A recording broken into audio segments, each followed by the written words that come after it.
ये जो ज़हनी मरीज है जिसका नाम इमरान अहमद न्याजी है, आज इसकी बहनें इंडियन मीडिया पे जाके पाक फौज के खिलाफ बात करती हैं, तो इनको शर्म आनी चाहिए कि नहीं आनी चाहिए? सितम ज़रीफ़ी ये है कि पिछले 12 साल में उस सूबे को खद्दर बना दिया। उधर कोई ना स्कूल बना, ना कॉलेज बना, ना यूनिवर्सिटी बनी। ज़कात के पैसे में इसने फ्रॉड किया, अस्पताल के पैसे में इसने फ्रॉड किया, लोगों से पैसे ले लेकर खाता रहा फलाही कामों के नाम पर। बानी पीटीआई जहनी मरीज हैं। पीटीआई को पाकिस्तान का मुफाद अजीज नहीं। पीटीआई पाकिस्तान का दिफा कमजोर करना चाहती है। फौज को बुरा भला कहने वाले का जहनी फतूर अवाम के सामने है।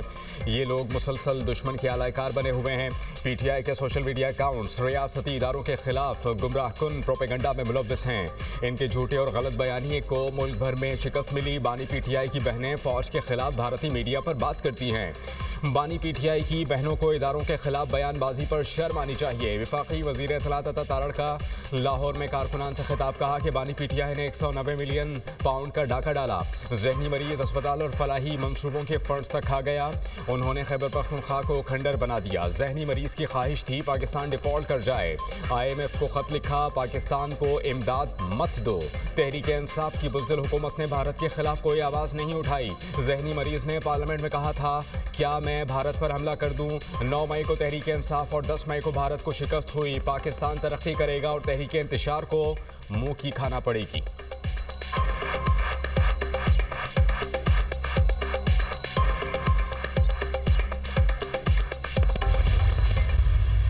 दो दिन से शुरू होने वाली कैंपेन से इस बात के खदशात बढ़ रहे हैं कि पाकिस्तान के सियासी मामलात में कहीं गैर मुल्की मदाखलत के कोई निशानात मौजूद ना हो। इस वक्त की बयानबाजी और मुल्क से बाहर बैठकर पाकिस्तान के खिलाफ चलाने वाली कैंपेन को बड़ी एहतियात से, बड़े गौर से देखें। क्या ये पाकिस्तान के खिलाफ किसी एक और साजिश के इम्कानात पैदा तो नहीं कर रही है हालात? पीटीआई का लीडर पाकिस्तान से बड़ा नहीं है। MQM ने भी बानी पीटीआई को कौमी सलामती के लिए खतरा करार दे दिया। खालिद मकबूल सदीकी ने न्यूज कॉन्फ्रेंस करते हुए कहा, पीटीआई के फैसले समझ से बालातर हैं। खदशात बढ़ रहे हैं, पाकिस्तान की सियासत में गैर मुल्की मुदाखलत ना हो। बैरून मुल्क चलने वाले बयानात को गौर से देखना होगा। हुकूमत समेत सबसे कहूंगा कि जिसने जो किया वो सामने लाया जाए। पाकिस्तान किसी सियासी अदम इस्तेहकाम का मुतहम्मिल नहीं हो सकता। MQM पाकिस्तान की हुर्मत और बका के लिए खड़ी है।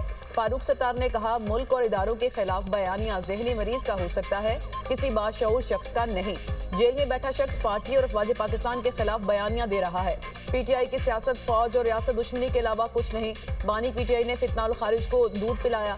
बानी पीटीआई बताएं, खैबर पख्तूनख्वा में गवर्नेंस क्या है?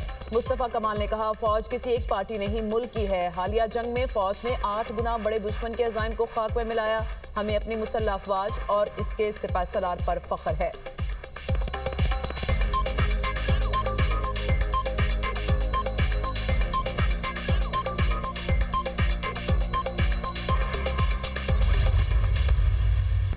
खैबर पख्तूनख्वा के अवाम मुल्क दुश्मनों के खिलाफ DGI-SPR के वाज़े मौक़िफ़ के हामी। शहरियों ने कहा कि फ़ौज के खिलाफ बातें करने वाले जानवरों से बदतर और मुल्क के गद्दार हैं। शहीदों का मजाक उड़ाने, जाली तस्वीर बनाकर बेहुदा बातें करने वालों के खिलाफ कार्रवाई करने के लिए किसी इजाफी कानून या दलील की ज़रूरत नहीं।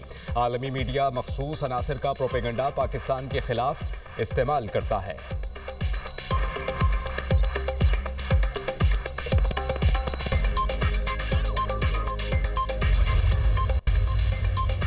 फील्ड मार्शल के खिलाफ मनफी प्रोपोगंडे की मजम्मत। एक्स सर्विसमैन सोसाइटी का कहना है कि पीटीआई भारत और दहशतगर्दों के हाथों में खेल रही है। तहरीक इंसाफ दहशतगर्दों की सहूलतकार बन चुकी, पाबंदी लगनी चाहिए। बानी पीटीआई 9 मई का मुलजिम है, उसे फौरी तौर पर सजा दी जाए। बैरून मुल्क बैठकर प्रोपोगंडा करने वालों को वतन वापस लाया जाए। फील्ड मार्शल ने पूरी दुनिया के सामने खुद को पाकिस्तान का मुहाफिज साबित किया।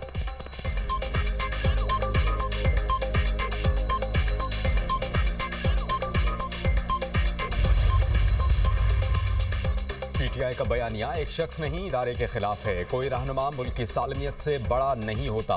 वजीर रेलवे हनीफ अब्बासी ने कहा कि बानी पीटीआई से जेल बर्दाश्त नहीं हो रही, वो मुल्क की सलामती को दाव पर लगा रहे हैं। बानी पीटीआई ने फोर्सेस पर हमला करने वालों को अपना भाई करार दिया। साबित हो गया कि पीटीआई को भारत और इसराइल से पैसा आया। मुल्क की सालमियत से खेलने वाला गद्दार और जहनी मरीज तो हो सकता है, पाकिस्तानी नहीं। अफवाज पाकिस्तान के खिलाफ साजिशें नाकाबिले कबूल हैं।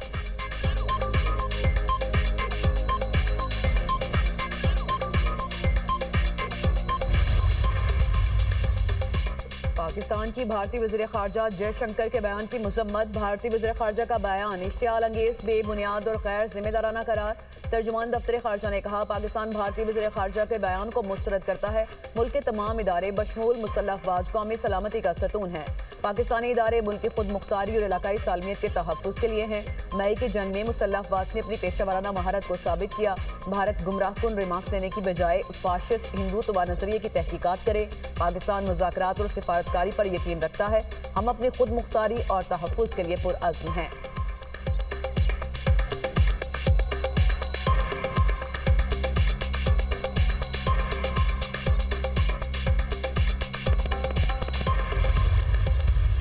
ऑर्गेनाइज्ड फौज है, एक मजबूत दलेर सिपहसालार है, उसकी मौजूदगी में या इस ऑर्गेनाइज्ड फौज की मौजूदगी में मुझे तो कहीं नज़र नहीं आ रहा कि केपी में जो लोग हैं वो कहीं अगर ये सोच रहे हैं कि वो अपना निज़ाम मुसल्लत करेंगे इस कौम पर कि अपनी मर्ज़ी का, जिसका इस्लाम से कोई लेना देना नहीं है, और उधर कौम परस्ती के नाम पर आप कि अगर ये थॉट प्रोसेस से आप गुजरे तो बलोच को एक लाहासिल जंग में डाला गया है।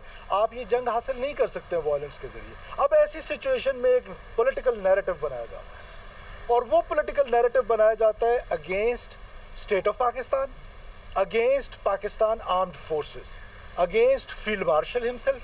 हमें रियासत को कमज़ोर करने वाला बयानिया जो है उसको तर्क करना पड़ेगा। बलोचों को लाहासिल जंग में धकेला गया। रियासत ने मुआफ़ी का दरवाज़ा खुला छोड़ा है। जो वापस आना चाहते हैं उसे रास्ता देंगे। वज़ीर बलोचिस्तान सरफराज भुगटी की न्यूज़ कॉन्फ्रेंस। कहा, दहशतगर्दों का रियासत के आगे हथियार डालना खुशाइंद है। डेरा बुगटी में 100 से ज़ायद अस्करियत पसंदों ने हथियार डाले। दहशतगर्द कौम पर अपना निज़ाम मुसल्लत नहीं कर सकते। DGISPR की प्रेस कॉन्फ्रेंस से 100% मुत्तफिक हूँ। पाकिस्तान की रियासत, आर्म्ड फोर्सेज, फील्ड मार्शल के खिलाफ बयानिया बनाया गया। रियासत नहीं तो कुछ नहीं। हम रियासत को कमज़ोर करने वाला रवैया तरक करना चाहते हैं। सुहेल आफरीदी को मशवरा है कि अपने काम पर फोकस करें। हर वक्त एहतजाज ठीक नहीं। खैबर पख्तूनख्वा के अवाम की रिलीफ के लिए किरदार अदा करें। सियासत से ज़्यादा रियासत अहम होनी चाहिए।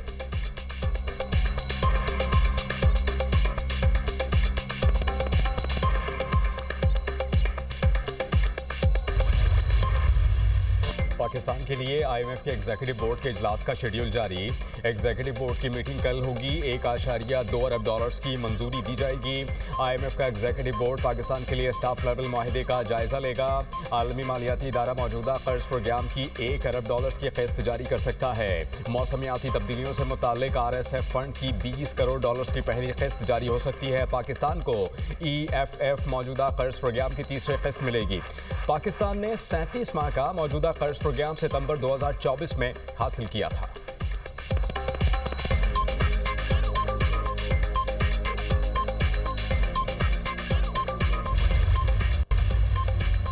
वज़ीर-ए-आज़म शहबाज शरीफ की कायद मुस्लिम लीग नून नवाज शरीफ से मुलाकात। वज़ीर-ए-आला पंजाब मरियम नवाज की भी शिरकत। मुलाकात में सियासी और मुआशी सूरत हाल पर तबादला ख्याल। वज़ीर-ए-आज़म ने पार्टी सरबराह को हुकूमती कारकर्दगी से आगाह किया।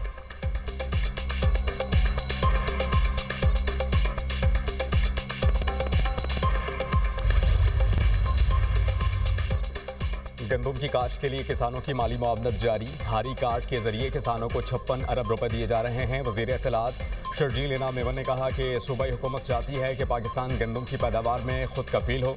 शर्जील इनाम मेमन का टंडोआ लायार हैदराबाद पीपल्स बस सर्विस शुरू करने का ऐलान। कहा कि सिंध के अवाम को बेहतरीन सहूलियात फराहम कर रहे हैं। सिंध हुकूमत ने हर शोबे की बेहतरी के लिए इक़दाम उठाए। सूबाई हुकूमत मुफ्त इलाज की सहूलतें दे रही है। अवाम के मसाइल के हल के लिए सूबाई वज़रा हर ज़िले में जाएंगे। परफॉर्मेंस में हमारा मुकाबला किसी भी सूबे या शहर से नहीं, सिंध का मुकाबला पूरी दुनिया से है।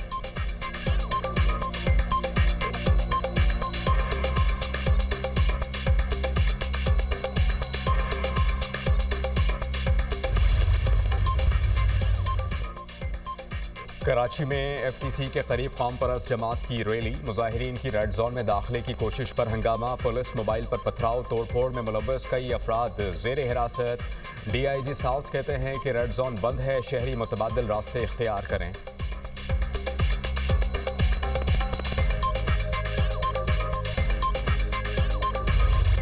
इसराइल का जंगी जुनून कम नहीं हो सका, जंगबंदी मुआहदे की मुसलसल खिलाफवर्जियां जारी, मजीद 7 फलस्तीनी शहीद। गजा मीडिया ऑफिस के मुताबिक जंगबंदी के बाद से अब तक 367 फलस्तीनी शहीद और 953 जख्मी हो चुके। शहादतों की मजमूई तादाद 70,354 तक पहुँच गई।